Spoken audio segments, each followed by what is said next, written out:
120 Greeks, 8,000 Ottomans, a brick inn on a mountain road. You think you know how this ends. May 8th, 1821, the math says slaughter. The Ottoman Empire has ruled Greek lands for 4 centuries. They have armies, artillery, experienced commanders who just crushed a Greek force 2 weeks earlier. The Greeks have muskets, gunpowder, and a man named Odysseas Androutsos, who learned war in the court of Ali Pasha. This is not Thermopylae. This is not ancient history dressed in bronze armor. This is 120 men who see 8,000 coming and choose the inn anyway. This is the battle that saved a revolution before most people knew there was one to save. The year is 1821. Greece is burning. Not all of Greece, not yet, but enough that the Ottoman Sultan Mahmud II is sending armies south to crush what he thinks is just another regional uprising. The Peloponnese, that southern fist of land the Ottomans call Morea, has been in open revolt since March. Greeks are killing Turks in villages. Turks are killing Greeks in reprisal. Churches burning, markets looted. 400 years of resentment erupting in blood. The Sultan needs this stop before it spreads. Before the great powers in Europe start asking uncomfortable questions about Christian subjects being massacred in an empire that is supposed to be civilized, Omer Vrioni knows his orders. Albanian by birth, Ottoman by service, he commands 8,000 men, most of them Albanian irregulars who fought Napoleon in Egypt. These are not conscripts. These are professionals. In April, Vrioni crushed Greek resistance at Alamana, near Thermopylae. The Greek commander there, Athanasios Diakos, a former monk turned fighter, held the bridge with 48 men after the others fled. Diakos was wounded, captured alive on April 22nd. Vrioni made him an offer: join us, convert to Islam, become an officer. Diakos refused. I was born a Greek. I shall die a Greek. They impaled him on April 24th in Lamia, drove a stake through his body, positioned so it missed vital organs, placed him facing the sun so death would take longer. Witnesses heard him sing as they led him away. Look at the time Karen chose to take me. Now that branches are flowering, now that the earth sends forth grass. He was referencing the Greek uprising. Spring had come, revolution had come, and he would not see it. Vrioni took that message back to his troops. This is what happens to Greeks who resist. This is what awaits rebellion. Now he is marching south with 8,000 men and artillery, planning to cross through the Bralos Pass, descend into the Peloponnese, and end this revolution before summer. His base is Lamia in Thessaly. His target is Tripolitsa, the Ottoman administrative capital in the south, where 20,000 Greeks are besieging the Turkish and Jewish population. If Vrioni reaches the Peloponnese, the siege breaks, the revolution collapses. Greece stays Ottoman for another generation, maybe forever. Between Vrioni and the Peloponnese is a village called Gravia. Population maybe 200. One main road, one inn. The inn is brick, 2 stories, built to house travelers crossing the mountains. Small windows, thick walls. It was never meant to be a fortress, but on May 3rd, 1821, Odysseas Androutsos arrives with 120 men and decides that is exactly what it will become. Androutsos is 33 years old in May 1821, born in Ithaca between 1788 and 1790. His father Andreas was a kleptotcheo, a Greek bandit who fought Ottoman authority, who joined the rebellion of 1770 with Lambros Katsonis and died in an Ottoman prison in 1797. Odysseas never knew his father. His mother, Akravit Sarlampa, raised him in Preveza until Ali Pasha, the Albanian warlord who controlled much of northwest Greece and Albania, attacked the town in 1798. The family fled to the Ionian Islands, Venetian territory then, safe from the Ottomans. But Odysseas did not stay safe. Between 1805 and 1810, somewhere in that window, young Odysseas made a choice. His father was dead, his family had no money, and Ali Pasha, his father's old acquaintance, was building an army in Ioannina. Odysseas joined. Not the Ottomans, technically. Ali Pasha was Ottoman in name, but independent in practice. A warlord who answered to the Sultan when it suited him and ignored Constantinople when it did not. In Ali's court, Odysseas learned Italian. He learned how power works in the Balkans. He learned that loyalty is currency and betrayal is survival. He became an officer in Ali's campaigns, fighting at Berat, at Gjirokastor, against Christian Albanians at Kardik. By March 1814, Odysseas commanded Ali's personal guard. Not just any guards, the elite, the inner circle. Ali's court was a finishing school for Greek revolutionaries. Theodoros Kolokotronis trained there. Georgios Karaiskakis, Dimitrios Panurgias. All of them learned irregular warfare from Albanian Suliotes and other groups who had perfected ambush tactics in mountain terrain for generations. Odysseas absorbed all of it. European firing methods, guerrilla strategy, how to read terrain, how to use numbers against themselves.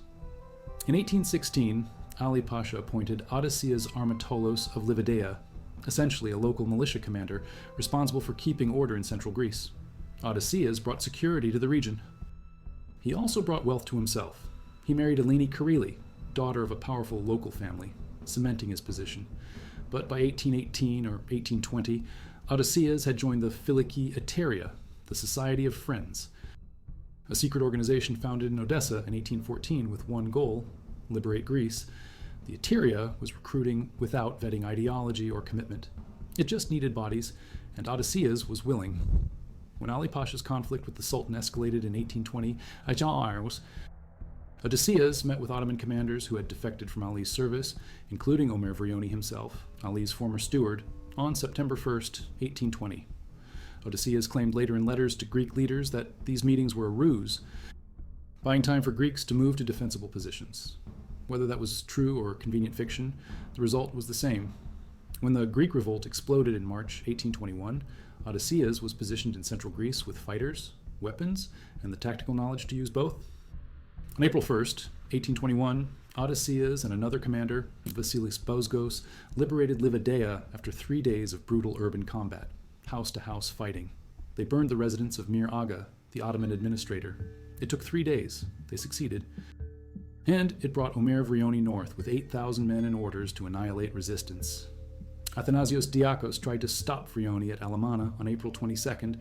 1,500 Greeks split into 3 defensive positions: Diavouniotis at Gorgopotamos Bridge, Panurgias at Halkamata Heights, Diakos at Alamana Bridge. Vrioni split his force, attacked all 3. Diavouniotis routed quickly. Panurgias wounded. His men fled. Diakos held with 48 fighters for hours before Ottoman numbers overwhelmed him. 300 Ottoman casualties. Diakos captured, impaled. Vrioni marched south. That is the context Odysseas Androutsos carries into Gravia on May 3rd. Diakos is dead. Vrioni has momentum. 8,000 Albanians are days away, and if they reach the Peloponnese, the revolution dies in its 4th month. Odysseas has 120 men, maybe 118, some sources say. Accounts vary on exact numbers, but settle around 120. He also has 2 other captains with him, Demetrios Panurgias and Ioannis Diavouniotis, both of whom survived Alamana by retreating. They look at the inn, they look at Odysseas, they assume this ends like Alamana, total disaster, so they take their men to higher ground on the opposite side of the road. Better to cover a retreat from elevation than die in a brick trap. Odysseas does not retreat. He locks his men inside the inn, literally locks the doors from the inside so no one can flee.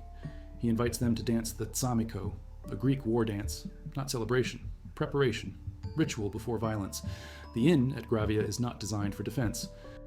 It is 2 stories of brick built for travelers, with small windows for ventilation, not firing positions. Odysseas fortifies it as best he can. Barricade the doors, position men at windows, establish firing rotations.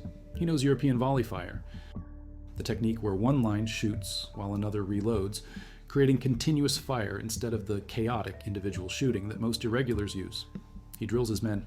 One group fires in unison, second group ready, third group loads, cycle, repeat.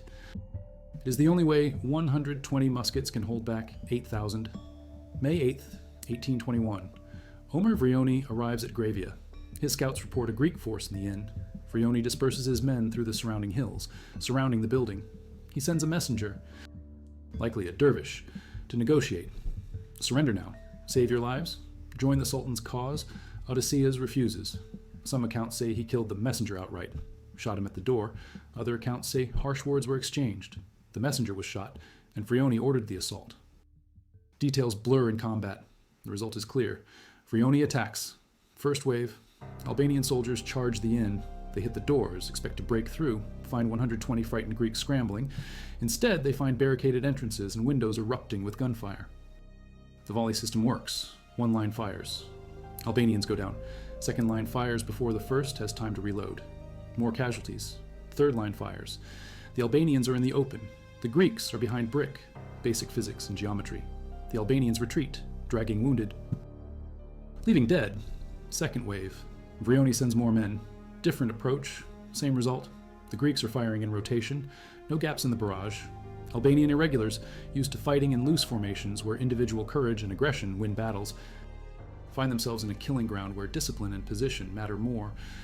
They retreat again. Vrioni is enraged. These are his best troops. These are men who fought in Egypt, who crushed Greeks at Alamana 2 weeks ago. And they cannot take one brick inn held by 100 farmers with muskets. Third wave. Vrioni commits even more force. The Greeks are exhausted now, muskets overheating, gunpowder residue caking barrels, fingers burned from ramming balls, ears ringing. Smoke so thick inside the inn you cannot see 3 feet.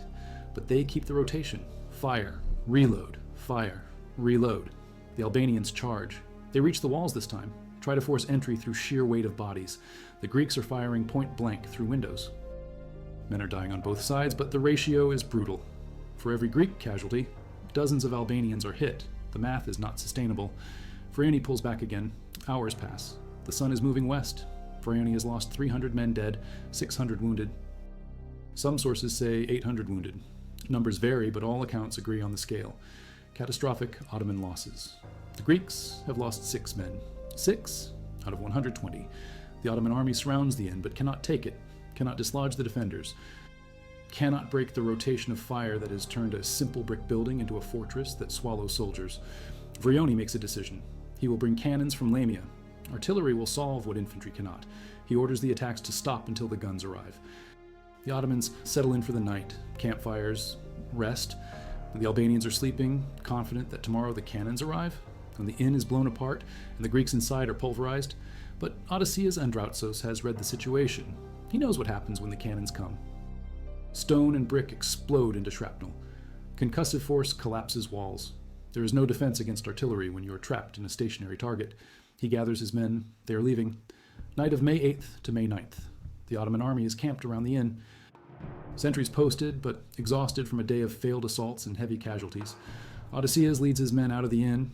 114 fighters now, 6 dead inside. They move through the Ottoman lines. Some accounts say they slipped past sleeping Albanians.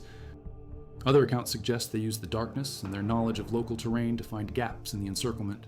Either way, they escape, all of them, into the mountains, into safety. The Ottomans wake to an empty inn. The Greeks are gone. The artillery arrives to find no target. If you value documented Greek independence history like this, subscribe. It is the best way to support our work. Also comment from which city you are hearing this from. This script is researched and factual, using sources from the Battle of Gravia Inn Wikipedia article, updated as recently as October 24, and from Greek Reporter articles published in May 23 and March 25, detailing the Ottoman campaign in central Greece during the first months of the Greek War of Independence, as well as historical analyses from Thomas Gallant's Edinburgh History of the Greeks, 1768 to 1913, and academic journals including Military Histories Analysis by Pericles Deligiannis from 2009 on Androutsos, Tactical Decisions at Gravia. These are primary and secondary sources cross-referenced with Ottoman and Greek records. Now back to the information. Vrioni has a problem. He came south with 8,000 men to crush the Greek revolt. He lost nearly 1,000 men, dead and wounded. To 120 Greeks in a brick inn, his men are demoralized. Word will spread. If 120 Greeks can hold back 8,000 Ottomans for an entire day, what happens when thousands of Greeks coordinate? What happens when the revolution realizes it can win? Vrioni retreats, not to Lamia, to Euboea, the island just off the coast of Attica. He will regroup there, combine forces with Kosa Mehmed, wait for orders. The push to the Peloponnese is delayed. That delay is everything. In the Peloponnese, Greeks are besieging Tripolitsa. 20,000 Greek fighters surround the city by September. Theodoros Kolokotronis coordinates the encampments. Maniot troops from the south, Arvanite forces from the north. Earlier victories at Valtetsi, Doliana, Vervena have tightened the noose. The Ottomans inside Tripolitsa hold out through summer, but they are running out of food, water, hope. In August, the Battle of the Trench cuts their last supply line. Kolokotronis negotiates with the Albanian contingent inside, offering safe passage if they surrender. The Albanians agree. 2,500 of them are supposed to leave before the final assault. But the city falls on September 23rd before they can depart. The Greeks break through a blind spot in the walls, pour into the city, overrun it in hours. The citadel surrenders 3 days later, out of water. What follows is massacre. 3 days, Friday to Sunday. The Muslim population, Turkish and others, and the Jewish inhabitants are exterminated. 32,000 killed according to some reports. Other accounts say 10 to 15,000.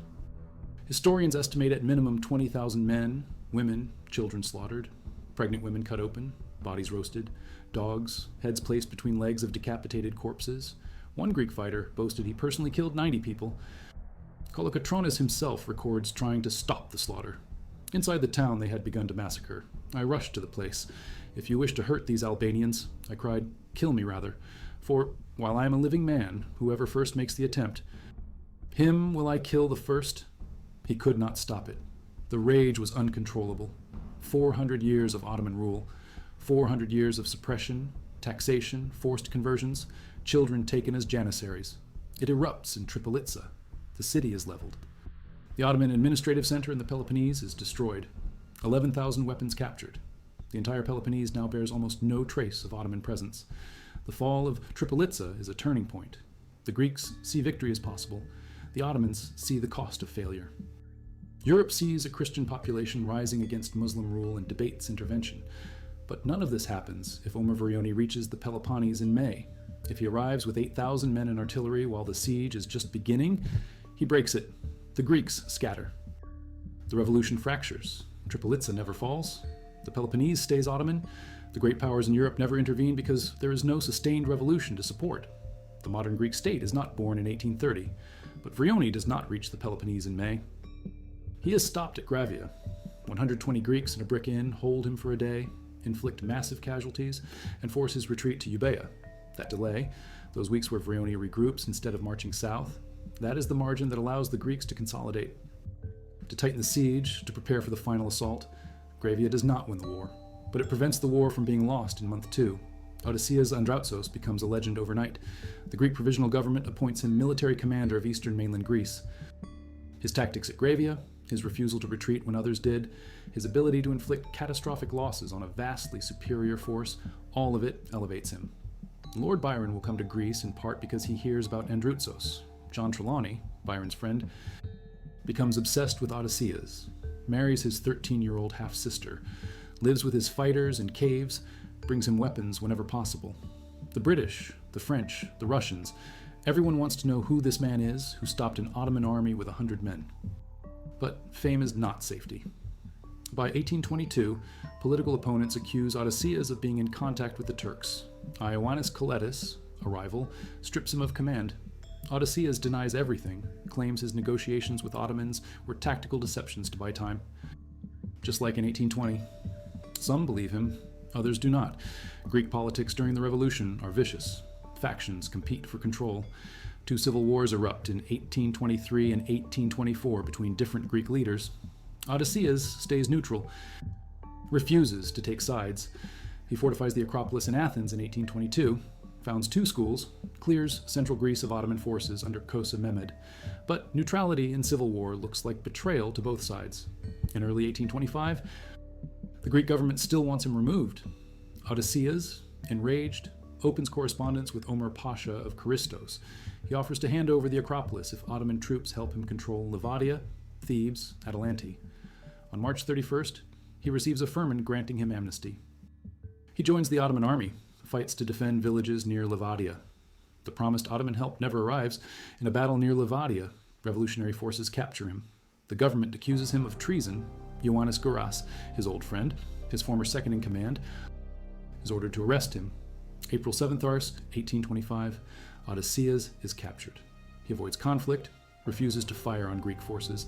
He does not want Greek blood on his hands. Gouras takes him to the Frankish tower on the Acropolis, the same Acropolis Odysseas fortified 3 years earlier. He is chained, no trial. June 5th, 1825, Odysseas Androutsos is murdered, beaten, strangled, thrown from the Acropolis walls. The guards claim he tried to escape. His body is buried quickly, unceremoniously, at the Church of the Metamorphosis on the north slope of the Acropolis. He is 37 years old. The man who saved the Greek Revolution by holding Gravia Inn dies at the hands of Greeks before the revolution succeeds. That is the cost of civil war. That is the price of political rivalry in a movement that cannot decide if it wants liberation or control. Odysseus does not live to see Greek independence declared in 1830. He does not see the borders drawn, the kingdom established, the Ottomans pushed out. But his defense of Gravia Inn on May 8th, 1821 DOS is part of why any of it happens. The battle itself is studied. 120 men against 8,000. Historians analyze the tactics, the European volley fire system, the fortification of an inn not designed for combat, the psychological impact of inflicting 900 casualties while losing 6. Military academies teach Gravia as an example of how terrain, discipline, and defensive position can offset numerical disadvantage. The building is a symbol.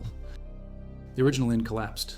A replica was built and opened in 1999, designed to show the exact layout, the firing positions, the rooms where Greeks waited between volleys.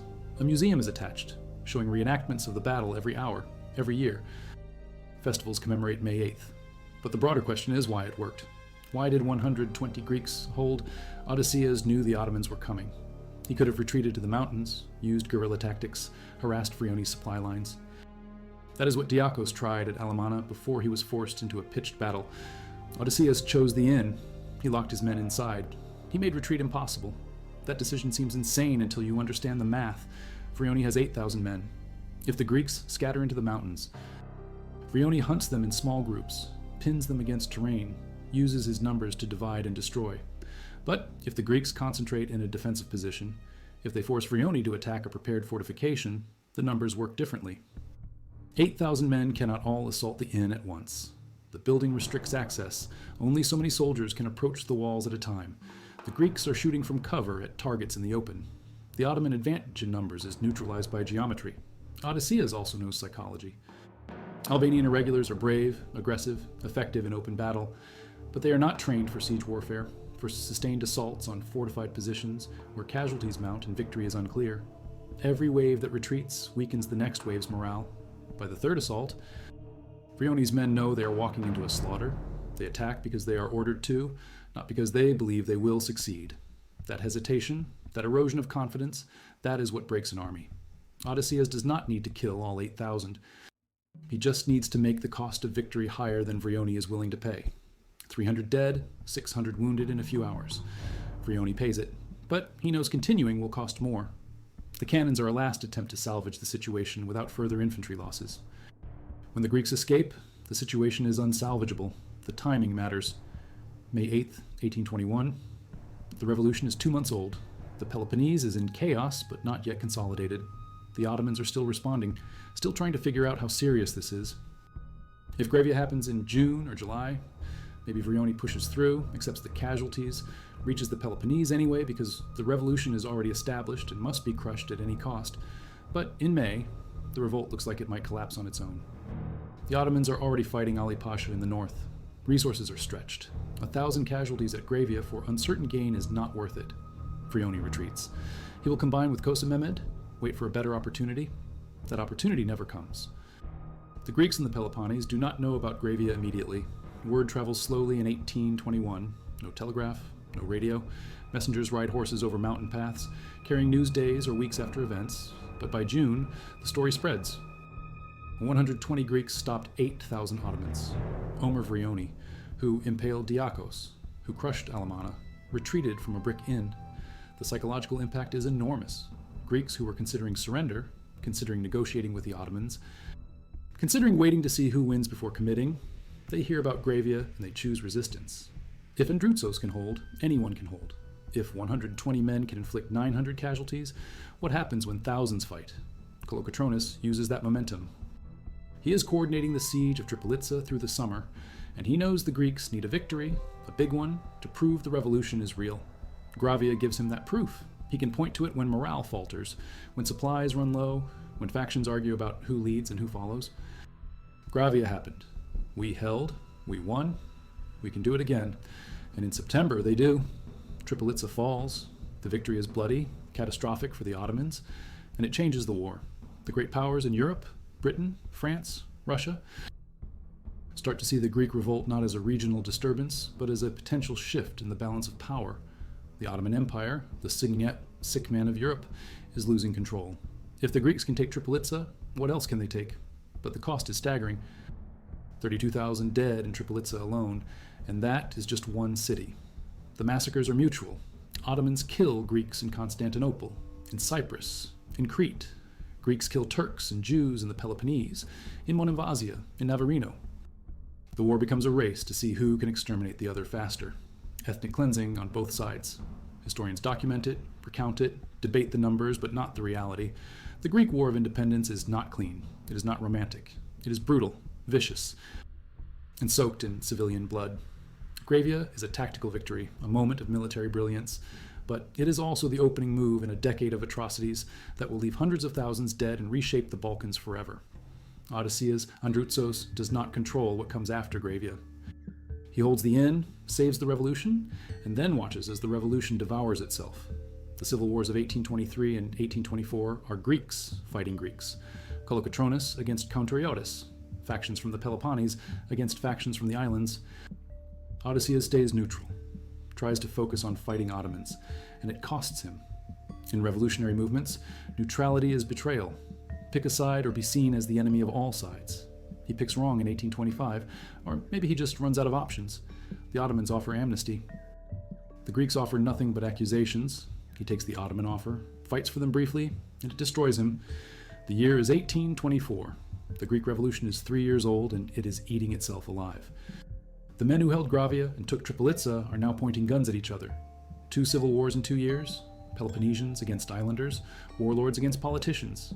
Theodoros Kolokotronis, the hero of the Peloponnese, is arrested by the new government in January 1825 and imprisoned in a fortress in Hydra, then moved to the Palamidi in Nafplion. The man who orchestrated the fall of Tripolitza is now a political prisoner of the revolution he helped create. Odysseas Androutsos, the hero of Gravia, will be captured in April and murdered by his own countrymen in June. The revolution has survived the Ottomans. Now it must survive the Greeks. Sultan Mahmud II in Constantinople sees this weakness. He has lost the Peloponnese. His armies in central Greece are contained. His navy is harassed by Greek fireships. He cannot crush this rebellion alone. So he makes a deal with the most powerful, ambitious vassal in his empire, Muhammad Ali of Egypt. Muhammad Ali is not just another provincial governor. He is a modernizer, a pragmatist, a warlord who has built an army and navy on the European model. French officers, men who served under Napoleon, have trained his infantry in volley fire, bayonet charges, and disciplined maneuvers. His ships are modern, well armed, and commanded by experienced sailors. He agrees to help the Sultan for a price, Crete, Cyprus, and command of the Peloponnese for his son, Ibrahim Pasha. The Sultan agrees. The fate of Greece is now in the hands of an Egyptian prince with a French-trained army. February 24th, 1825. Ibrahim Pasha lands at Methone, on the southwestern tip of the Peloponnese. He brings an army of 10,000 infantry and 1,000 cavalry. This is not the disorganized force Dramali Pasha led to disaster at Dervanakia. This is a professional army. They march in formation. They obey commands instantly. They are equipped with modern muskets and bayonets. They are supported by a powerful fleet that secures their supply lines. The Greek irregulars, the Klefts, who were so effective in mountain ambushes, have never faced an enemy like this. The Greeks try to stop Ibrahim's advance. On April 19th, 1825, they make a stand at Kremidi. 3,250 Greeks, commanded by Kyriakoulis Mavromikalis, face Ibrahim's main force. The Greeks are positioned on 2 hills, confident in their defensive advantage, but they are not a unified force. They are a collection of bands under different chieftains. Ibrahim does not attack their front. He uses his disciplined troops to outflank them. The Greek lines crumble. They are not trained to fight a moving, coordinated battle. They break and run. 600 Greeks are killed. Ibrahim loses less than 50 men. The message is clear. The old ways of fighting will not work. Ibrahim marches north, methodically capturing fortresses. The Palamidi at Nafplion falls. He besieges Navarino. The Greek fleet under Admiral Andreas Miaoulis tries to break the sea blockade, but is driven off by the superior Egyptian navy. The island of Sphacteria, guarding the Bay of Navarino, is defended by 500 Greeks under Anagnostaras. On May 8th, 1825, Ibrahim's troops land on the island. They overwhelm the defenders in a coordinated assault. Anagnostaras is killed. Of the 500 defenders, 350 are killed or drowned trying to escape. The fall of Sphacteria seals the fate of Navarino, which surrenders a few days later. The Greek provisional government panics. The man they imprisoned, Kolokotronis, is the only one who knows how to fight a guerrilla war in the Peloponnese. On May 25th, 1825, they grant him a pardon and appoint him commander-in-chief of the Greek forces. Kolokotronis is released from prison and immediately rides out to rally the Greeks. He knows he cannot face Ibrahim in a pitched battle. The disaster at Kremidi proved that. He reverts to the tactics that destroyed Dramali: scorched earth, ambush, harass supply lines, deny the enemy food and water. He tells the people of the Peloponnese, burn your crops, poison your wells, abandon your villages, take to the mountains. It is better to have a wasteland than a land ruled by Ibrahim. Ibrahim pushes toward the heart of the Peloponnese, toward Tripolitza. He is relentless, brutal. He burns villages that resist. His soldiers take thousands of Greeks as slaves, shipping them to the markets in Alexandria. He is not just trying to conquer the land, he is trying to break the will of the people. In June, he reaches the mills of Lerna, south of Argos. A force of 480 Greeks under Demetrios Ypsilantis, the same man who defended the Larissa citadel against Dramali, makes a stand. They fortify the mills for hours. They repel repeated charges from 5,000 of Ibrahim's regulars. It is a miniature Gravia. A small, determined force in a fortified position holds off a vastly superior enemy. Ibrahim's troops finally fall back, having lost hundreds of men. It is a small victory, Sennacherib, but a vital one. It proves Ibrahim's army is not invincible. But these victories are rare. For the next 2 years, Ibrahim's army systematically devastates the Peloponnese. Kolokotronis' guerrilla bands strike and fade into the mountains. But they cannot stop the destruction. The revolution that seemed so close to victory in 1824 is now on the verge of total collapse. The fight for survival shifts north to a small, unassuming town on the western coast of Greece, a town surrounded by a shallow lagoon. Missolonghi. Missolonghi is more than a town. It is a symbol. It has resisted 2 Ottoman sieges already. It is where the poet Lord Byron came to fight for Greek freedom, where he spent his fortune arming soldiers, and where he died of a fever in April 1824. His death turns the Greek cause into a European obsession. Philhellenic committees in London, Paris, and Geneva raise money, send weapons, and lobby their governments to intervene. For them, Missolonghi is the heart of the revolution. And in April 1825, the Ottomans, under Rashid Mehmed Pasha, known as Kyotahi, begin a third siege. For a year, the defenders of Missolonghi hold out. 12,000 Greeks, soldiers and civilians, endure constant bombardment, disease, and starvation. The Ottoman trenches creep closer to the walls. Admiral Miaoulis and the Greek fleet managed to break through the blockade several times, bringing meager supplies and a brief flicker of hope. But in December 1825, Ibrahim Pasha arrives from the Peloponnese with his 10,000 Egyptians. The town is now besieged by land and sea, by 2 armies, by nearly 30,000 enemy soldiers. By early 1826, the situation inside Missolonghi is desperate. The people are eating seaweed, rats, and the boiled leather from their shoes. Starvation is everywhere. But they refuse to surrender. They are the free besieged, as the Greek national poet Dionysios Solomos will later call them. They know what surrender means under Ibrahim, death or slavery. They choose to die free. On the night of April 10th, 1826, they attempt a desperate breakout, the Exodus. The plan is to break through the enemy lines in 3 columns and escape to the mountains. The women and children are in the center, the armed men on the flanks. But their plan is betrayed. The Ottomans and Egyptians are waiting. As the Greeks surge out of the city gates, they run into a wall of fire. The battle is a massacre. Chaos erupts. Most of the Greeks are cut down or driven back into the burning town. The next day, the Ottoman Egyptian forces storm Missolonghi. They show no mercy. Thousands are slaughtered. The heads of the dead are piled into pyramids. Thousands more, mostly women and children, are sold into slavery. The fall of Missolonghi is a catastrophic military defeat for the Greeks, but it is a stunning political victory. News of the massacre and the heroic, doomed exodus horrifies Europe. The painter Eugène Delacroix captures the tragedy in his monumental work, Greece on the Ruins of Missolonghi. The image of a defiant Greece, kneeling in despair over the bodies of her children, becomes the defining image of the war. The pressure on the European governments to act becomes irresistible. The cries of "Remember Missolonghi" echo in the parliaments of London and Paris. The great powers, Britain, France, and Russia, have their own strategic interests in the region. But now they have a moral justification for intervention. July 6, 1827, the 3 great powers signed the Treaty of London. The treaty demands an immediate armistice between the Greeks and the Ottomans. It calls for the creation of an autonomous Greek state, which would still be a vassal of the Ottoman Empire, but would be self-governing. To enforce this, they agree to send a combined naval fleet to the region. It is not a declaration of war, it is an act of pacific intervention, but it places the most powerful navies in the world on a collision course with Ibrahim Pasha. The Allied fleet sails into the Aegean Sea under the command of British Vice Admiral Sir Edward Codrington. He is joined by French Rear Admiral Henri de Rigny and Russian Rear Admiral Lodewijk van Heyden. Their orders are to prevent any more troops or supplies from reaching Ibrahim from Egypt or Constantinople. In September, they find the combined Ottoman-Egyptian fleet anchored in Navarino Bay, the same bay Ibrahim had captured 2 years earlier. It is a massive fleet, 3 ships of the line, 15 frigates, and more than 50 smaller corvettes and brigs, with nearly 23,000 men. Codrington tries to negotiate. He sends messages to Ibrahim demanding he cease all military operations on land and sea. Ibrahim agrees, then breaks his promise, sending a squadron to attack the Greek-held port of Patras.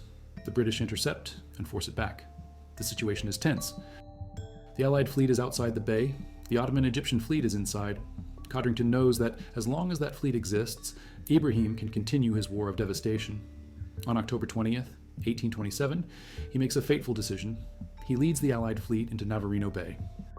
It is not meant to be a battle. Codrington's plan is to anchor his ships alongside the Ottoman-Egyptian vessels in a show of force, a physical intimidation to compel them to stand down.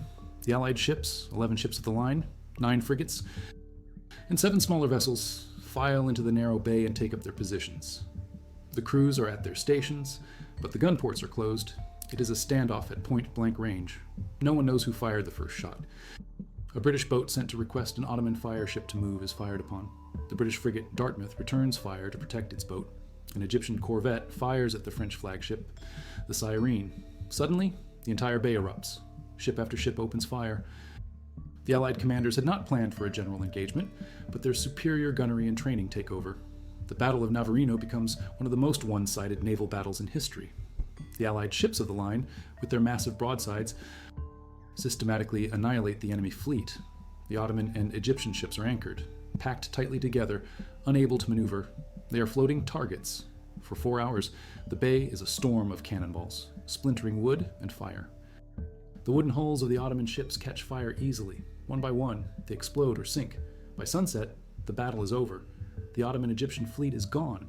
More than 60 of their ships are sunk or burned. 6,000 of their sailors are dead. The Allies have not lost a single ship. Their casualties are 174 killed and 475 wounded. It is the last great naval battle fought entirely with sailing ships. The news of Navarino is met with elation in Greece and shock in the capitals of Europe. In London, King George IV calls it an untoward event, worried that his admiral has dragged Britain into a war. But the damage is done. The Ottoman Empire has lost its navy. Ibrahim Pasha is now stranded in the Peloponnese, cut off from Egypt, unable to be resupplied or reinforced. His campaign of conquest is over. The Sultan, enraged by the destruction of his fleet, refuses to accept the Treaty of London and declares a holy war against Russia. This leads to the Russo-Turkish War of 1828 to 1829, which ends in another crushing defeat for the Ottomans. Meanwhile, a French expeditionary force lands in the Peloponnese in 1828 to oversee the evacuation of Ibrahim's remaining troops. The war on the Greek mainland continues for a few more years, with Greek forces under Ypsilantis winning the final battle at Petra in September 1829, but the outcome is no longer in doubt. The Battle of Navarino decided the fate of Greece. The final diplomatic settlement comes with the London Protocol of February 3rd, 1830. Britain, France, and Russia formally recognized Greece as an independent, sovereign kingdom. After nearly 400 years of Ottoman rule, after 9 years of brutal warfare that cost the lives of hundreds of thousands, Greece is free. A new nation is born, forged in the fire of Gravia. The horror of Missolonghi and the thunder of Navarino. The revolution that began with a handful of klepts and merchants had succeeded, not just because of their own courage, but because their struggle became a symbol. A cause that captured the imagination of Europe and forced the hand of empires. The cost was immense, the path drenched in blood, but on a spring day in 1830, the blue and white flag flew over a nation that had willed itself into existence.